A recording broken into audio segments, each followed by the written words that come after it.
¿Saben una cosa? Sus relatos están cargados de energía. Y yo sé que a lo mejor no van a publicar esta parte porque puede asustar a la gente y provocar que los dejaran de escuchar. Pero les prometo que están cargados de energía. Ya en varias ocasiones, quizás porque en la casa ya teníamos algo, yo había notado que al escuchar su canal sin audífonos, el ambiente cambiaba de repente, como si de pronto no estuviera sola en la habitación. Hasta ese momento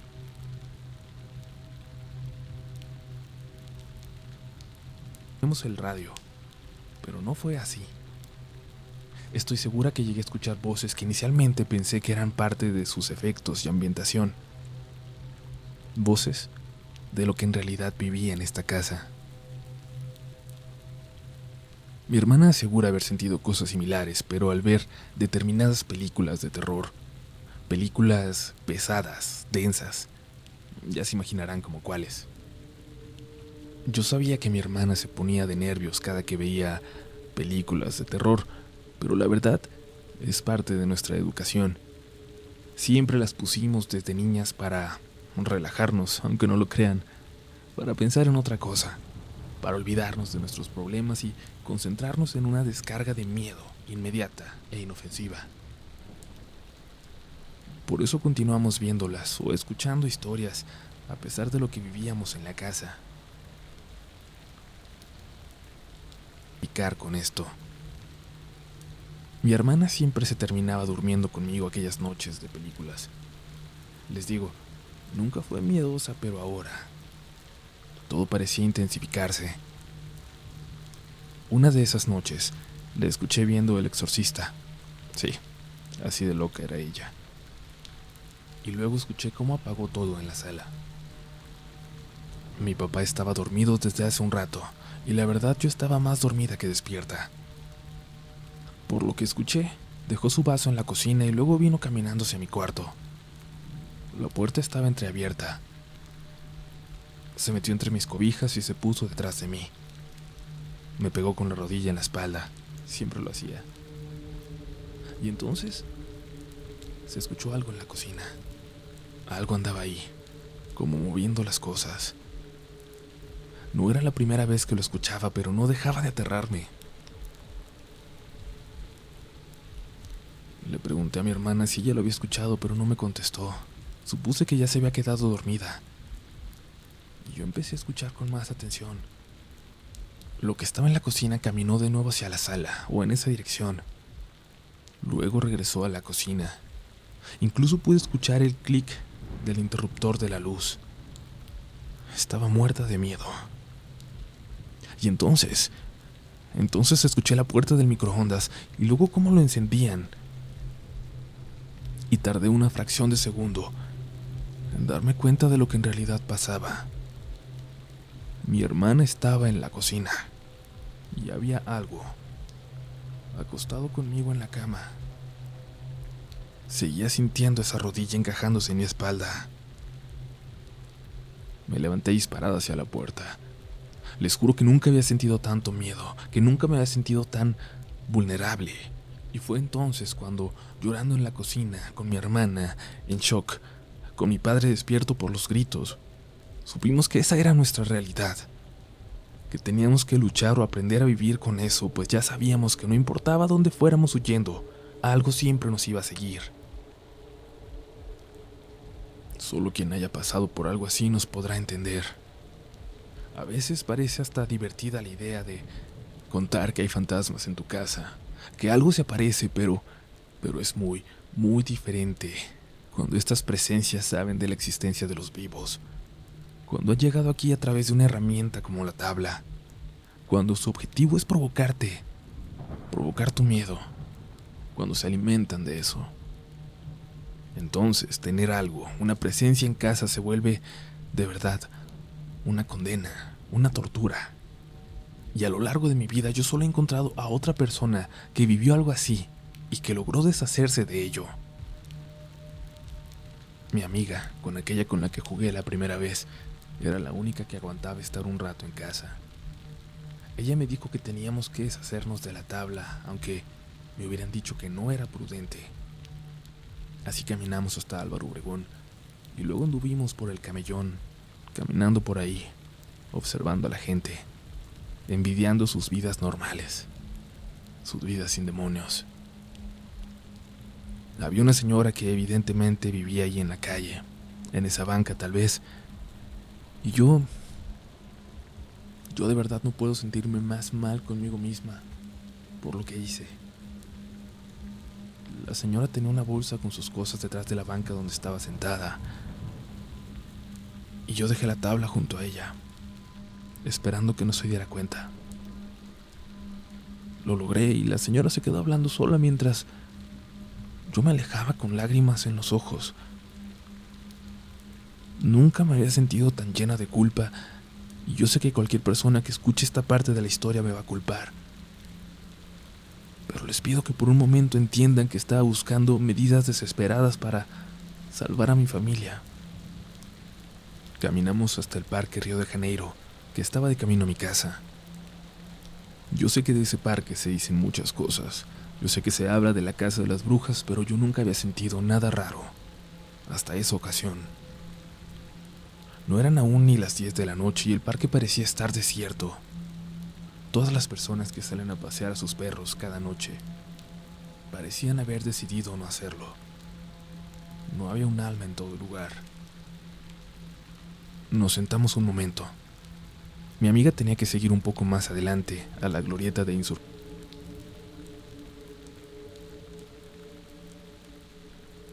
Y entonces una voz nos hizo voltear hacia esa calle desde la cual veníamos, y pudimos ver a lo lejos, a una cuadra más o menos, la silueta de una mujer caminando apresurada. No sé, mi amiga, pero yo pude reconocer, o creí reconocer, a la mujer a la que acabábamos de dejarle la tabla. Me apresuré a despedirme y luego caminé hacia la casa. Y justo a unas cuadras alguien me habló desde un carro. Era mi papá que iba llegando con mi hermana y me alcanzó a ver. Me dijo que me subiera. Que iríamos a cenar a un lugar de comida mexicana que le gustaba mucho a mi mamá y que estaba abierto las 24 horas. Y es que ya pasaban de las 10. Y ya en el carro me intenté olvidar de todo. Aunque en el restaurante, al menos para mí, la comida no tenía ningún sabor.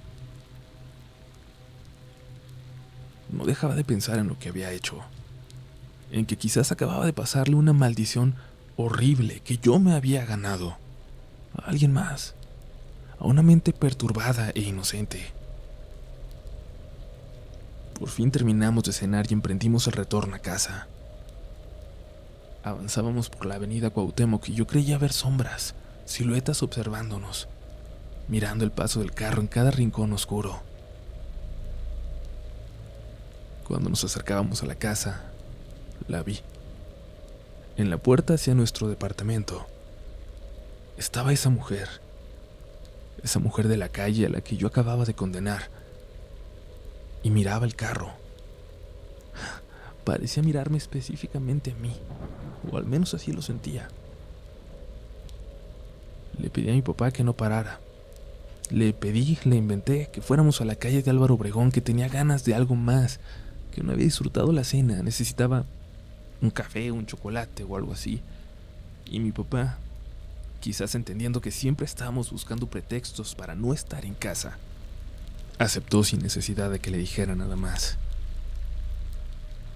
Y fuimos hacia allá, y nos paramos frente a una cafetería que continuaba abierta.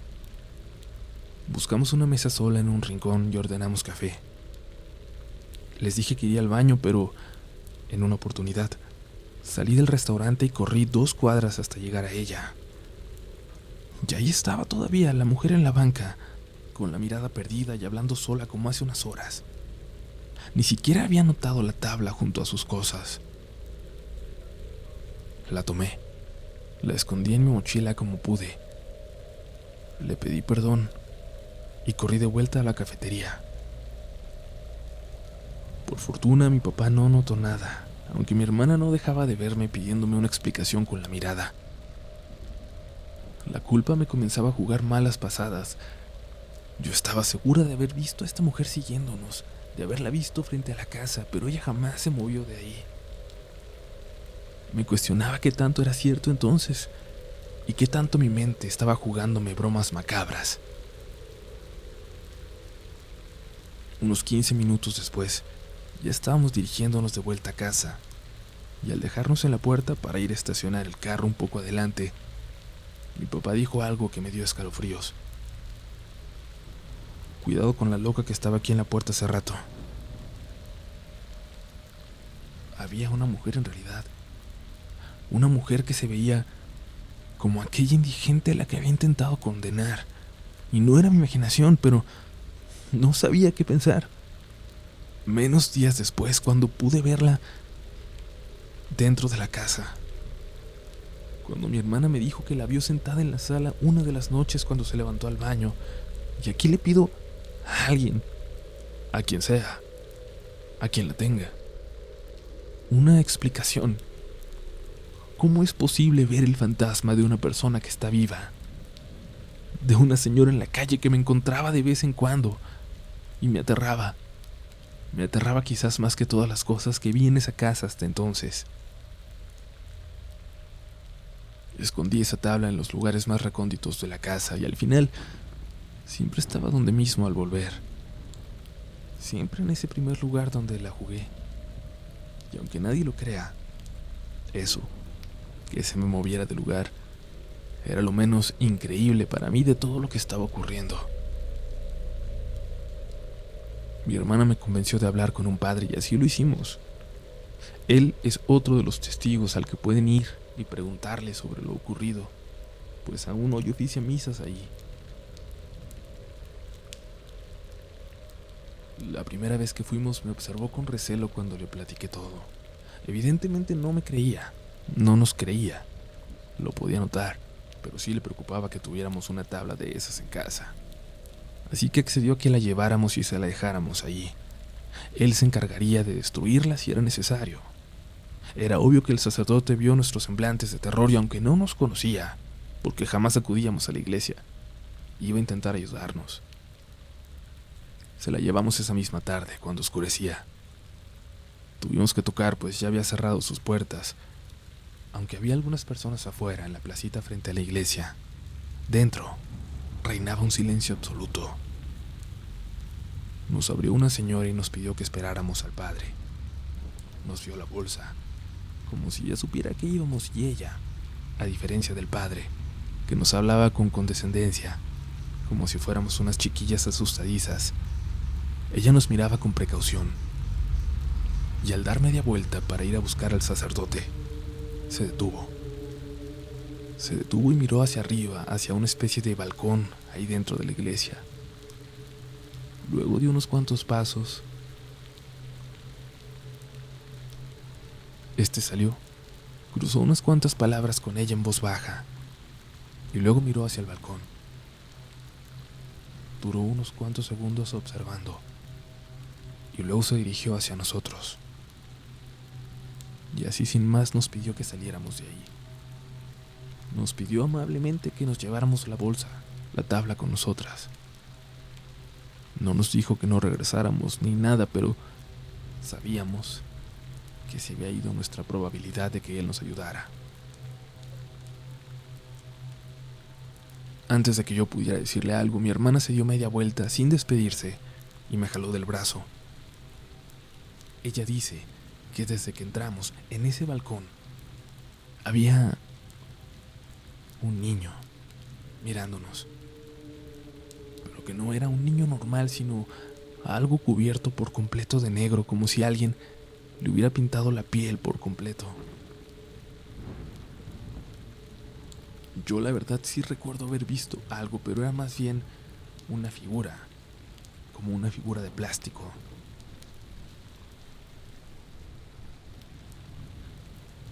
Hubo alguna presencia, pero la conducta del padre sí fue bastante extraña.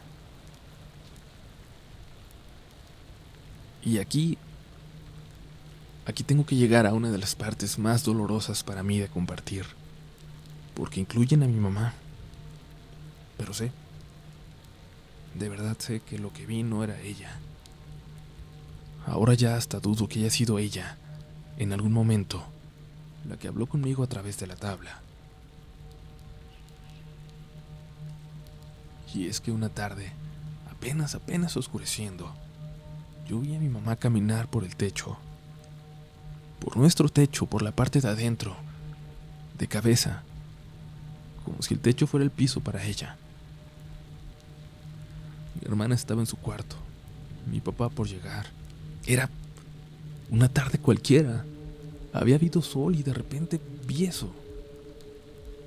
Y estaba vestida como ella, con la blusa rosa con la que siempre la recordaba, pero su rostro no era su rostro.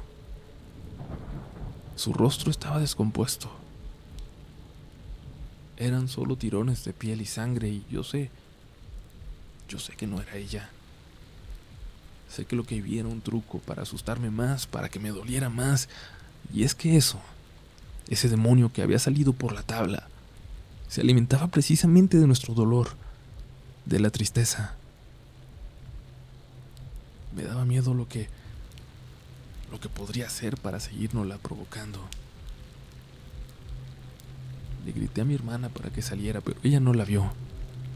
Y la convencí de que se saliera de la casa conmigo y caminamos por no sé cuánto tiempo y entonces nos topamos con ese local dedicado a un chamán.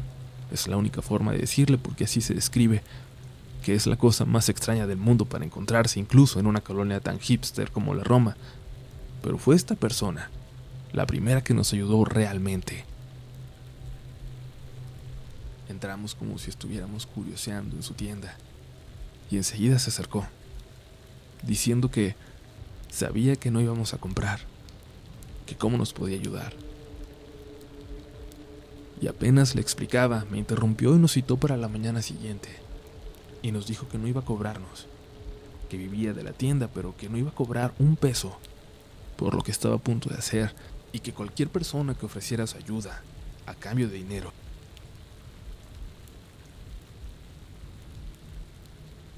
puede cobrar por utilizar un don que nos fue regalado a nosotros, nos dijo.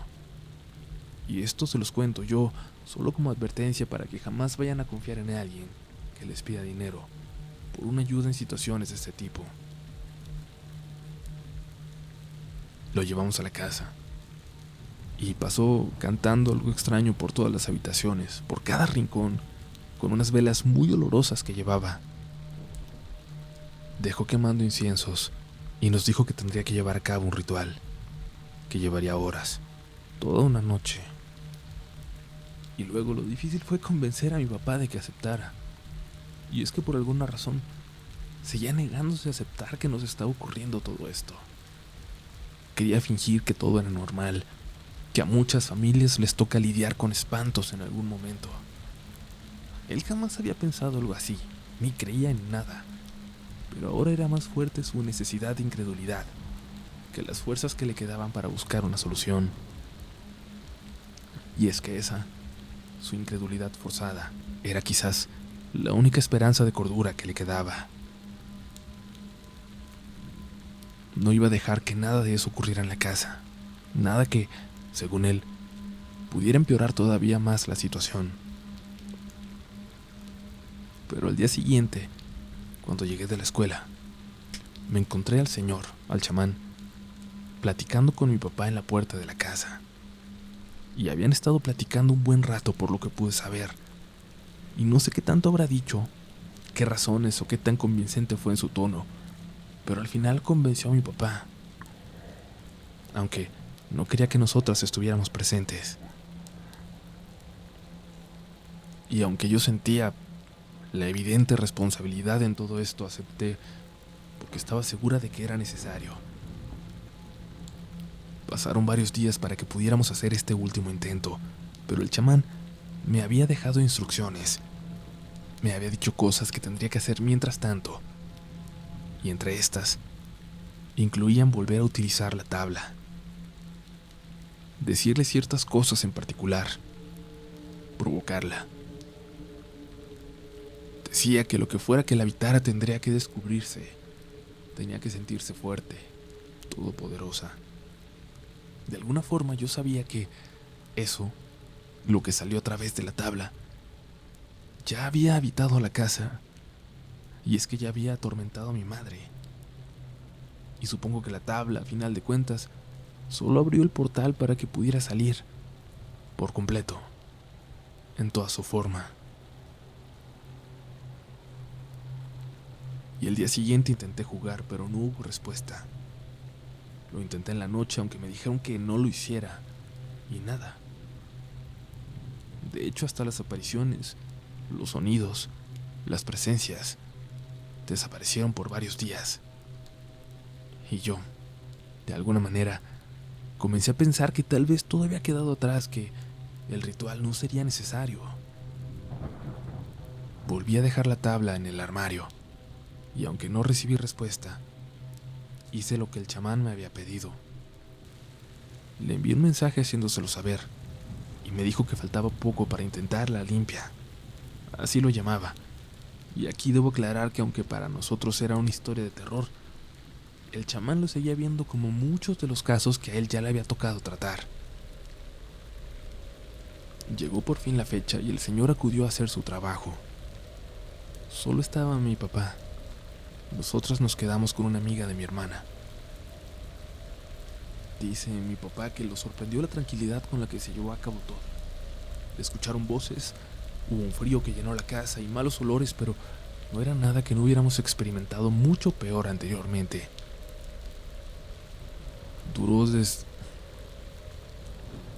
Duró desde que oscurecía hasta pasadas las 2 de la mañana. Luego el señor dijo que incluso no era necesario deshacerse de la tabla. Lo que sea que estuviera ahí, para este momento ya estaba muy debilitado. Mientras tanto, nosotras dormíamos más o menos tranquilas, aunque claro, con el y yo comencé a tener pesadillas.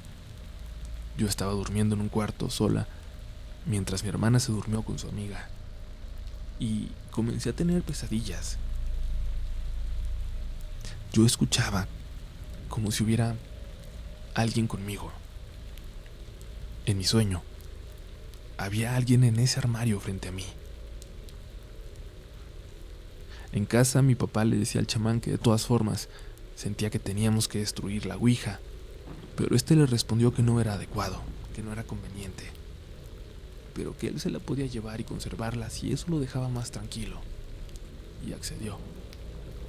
Fueron a buscar la ouija a mi armario, pero ya no estaba. La bolsa estaba vacía. Y yo sé que es complicado de creer. A mí me despertó una respiración, o más bien, la dificultad para respirar de alguien. Un sonido que salía del armario frente a mí, el cual ya estaba abierto, pero no era suficiente la luz que se colaba por la ventana como para poder ver qué es lo que estaba allá adentro. ¿Quién estaba allá adentro?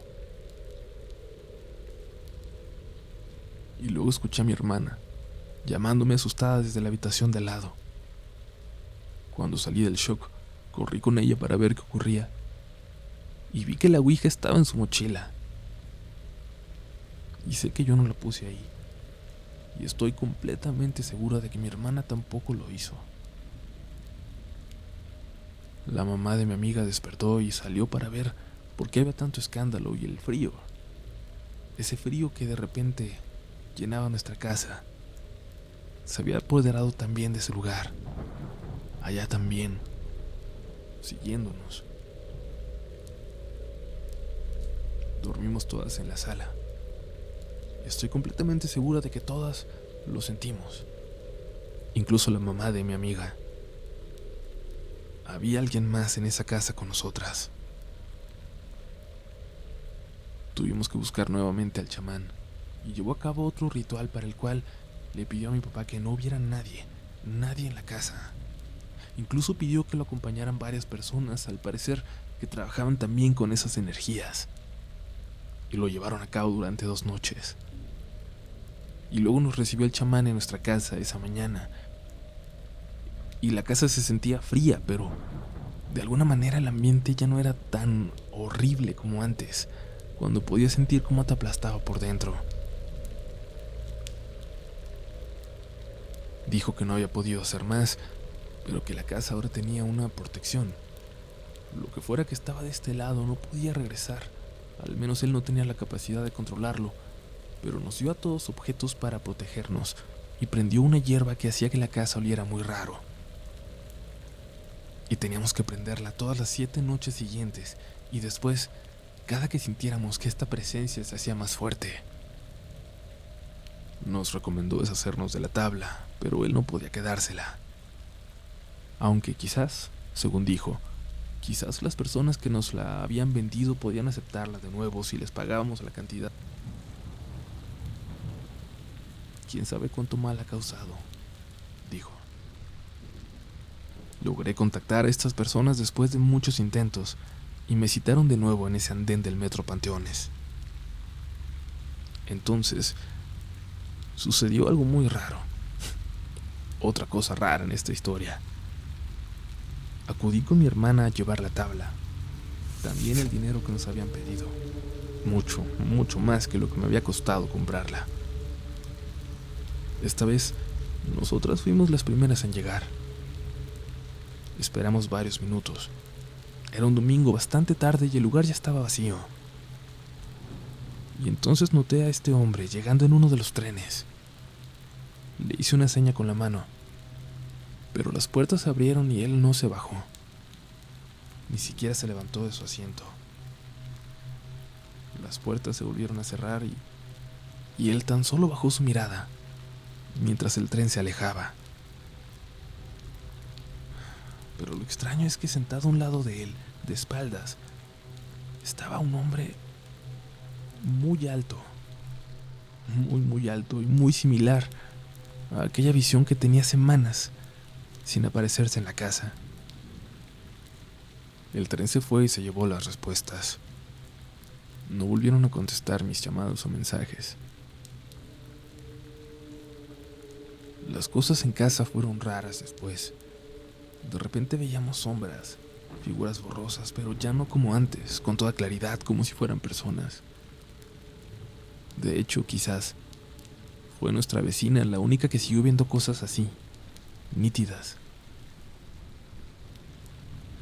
Nos dijo que una noche que no pasamos allí, había observado desde la ventana de su sala, que quedaba de frente a la nuestra, entre las rendijas de las persianas, a 4 figuras sentadas en el piso, alrededor de una tabla negra. Y claro, aunque ella sabía de los fantasmas y se había dado cuenta de los rituales del chamán, ella jamás se había enterado de que había una tabla ouija como protagonista de estas desgracias. Y lentamente, conforme fuimos de alguna manera superando la pena, el duelo por mi mamá, la intensidad de la actividad disminuyó. Pero aún así no poníamos ya cosas de terror en la casa. Siempre, indudablemente, siempre sentíamos que algo regresaba, que algo se acercaba cuando lo hacíamos. He querido deshacerme de la tabla. A veces escucho que alguien la mueve en el closet y la hemos encontrado varias veces afuera del lugar donde la guardo, incluso puesta como cuando la jugué por primera vez. Pero no puedo. No puedo destruirla porque significaría perder el control, según el chamán. Y si se la doy a alguien, lo condeno a recibir estas visitas, como quizás alguien me condenó a mí. Quizás. El chamán, el padre, hasta el número de teléfono de las personas que me vendieron la tabla. Todo lo pongo a su disposición. Todos los contactos necesarios por si deciden corroborar los detalles de esta historia. Sé que es difícil de creer. Me encantaría no haberlo vivido. Me encantaría que todo fuera un cuento. Y bueno, como seguramente quieren saber qué ha pasado últimamente, qué tan fuertes siguen siendo las manifestaciones aquí, les voy a contar. Todo ha disminuido en intensidad. De no ser por algo que sigue atormentando, sobre todo a mi hermana. Continuamente, al menos 1 o 2 veces a la semana, escucha una risa que se atraganta en algún lugar de su cuarto. Con el tiempo pudo notar de dónde provenía. De dónde provenía esa risa que se escucha por unos cuantos segundos y luego se calla, para esperar varias noches hasta volver a aparecer. Esa risa sale de debajo de su cama, pero nunca nos hemos atrevido a ver. Muchas gracias por escucharme. Les dejo mi contacto. Estoy a disposición de todas sus preguntas.